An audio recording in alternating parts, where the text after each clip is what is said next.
Same అన్ని పేపర్లలో నిన్న రేవంత్ రెడ్డి భువనగిరి రోడ్ షో. మోదీకి ఓట్లు అడిగే హక్కు లేదు, రాష్ట్ర ఏర్పాటును పార్లమెంట్లో అవమానించారు, భాజపా చెరలో రాజ్యాంగ వ్యవస్థలు, కవిత బెయిల్ కోసం బీజేపీకి బీఆర్ఎస్ పరోక్ష మద్దతు, నాతో పాటు సీఎం పదవికి కోమటిరెడ్డి వెంకటరెడ్డికి అర్హత ఉంది, భువనగిరి సభలో ముఖ్యమంత్రి రేవంత్ రెడ్డి. కథం కోమటిరెడ్డి వెంకటరెడ్డి ఓయ్ అమ్మ ఎగిరి ఎగిరి గంతేసి గోడ మీద కూర్చోవచ్చుగా. ఆనాడేమో హోంగార్డ్ ఐపీఎస్ అన్నాడు, ఇవాళ గెలవాలి. ఇప్పుడు ఎవరు రేవంత్ రెడ్డి ఫ్రెండ్ గెలవాలి, ఆయనకేమో మంత్రి పదవి ఆశ పెట్టి ఆయనకి గుంజిండి అవతల లాక్ చేసి పడేసిండు కట్టేసి. ఇప్పుడు ఈయననేమో నా తర్వాత ముఖ్యమంత్రి అర్హత ఉన్నది కోమటిరెడ్డి వెంకటరెడ్డికే అని ఆయన్ని తీసుకుపోయి ఒక మునక్కాయ చెట్టు మీద పెట్టిండు. ఇప్పుడు వీళ్ళకి ఏంది, తక్షణం వీళ్ళు ఆ క్యాండిడేట్ని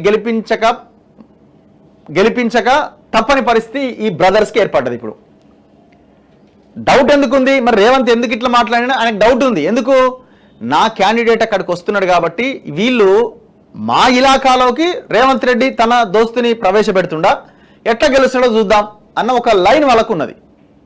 వాళ్ళు బయటికి నవ్వుతుండొచ్చు కానీ వాళ్ళు ఏం అంత ఇదిలో ఏం లేరు, వాళ్ళు చాలా చాలా క్లారిటీగా ఉన్నారు. వస్తే పాతుకుపోతారన్న ఆయన.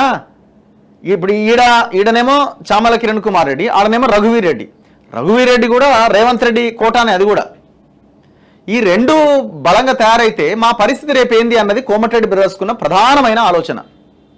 వీళ్ళు బయటికి నవ్వుతుండొచ్చు, జై జై అంటుండొచ్చు కానీ లోపల వీళ్ళకి ఏం అంత సానుకూలంగా ఏం లేదు క్యాండిడేట్ మీద. అందులో భాగంగా ఇప్పుడు వీళ్ళిద్దరిని ఎట్లా లాక్ చేయాలా, ఆయనకి మంత్రి పదవితో ఆయన్ని లాక్ చేసిండు కోమటిరెడ్డి వెంకటరెడ్డిని. ఇటు ఈయనని నా తర్వాత ఈయన లేపి అడగూసబెట్టిండు. సో రేవంత్ రెడ్డి తన వైపు ఏమీ లేకుండా తను చూసుకున్నాడు. ఒకవేళ పుసుకుని ఓడిపోయింది అనుకో, వీళ్ళిద్దరు కథమే, వీళ్ళిద్దరి పని అయిపోయిందని రేపు చెప్పుకోవచ్చు. వీళ్ళిద్దరి వల్లే ఓడిపోయారని చెప్పొచ్చు. ఒకవేళ ఓడిపోతే వీళ్ళిద్దరు అసలు వీళ్ళ ఎఫెక్టే లేదు నల్గొండ జిల్లాలో, వీళ్ళని తీసి గాలి కుదిరేయచ్చు. ఒకే దెబ్బకు రెండు పిట్టలంటే ఇదే మరిగా. అట్లా మరి వీళ్ళ ఆలోచన ఎట్లుంటుంది అన్నది చూడాలి.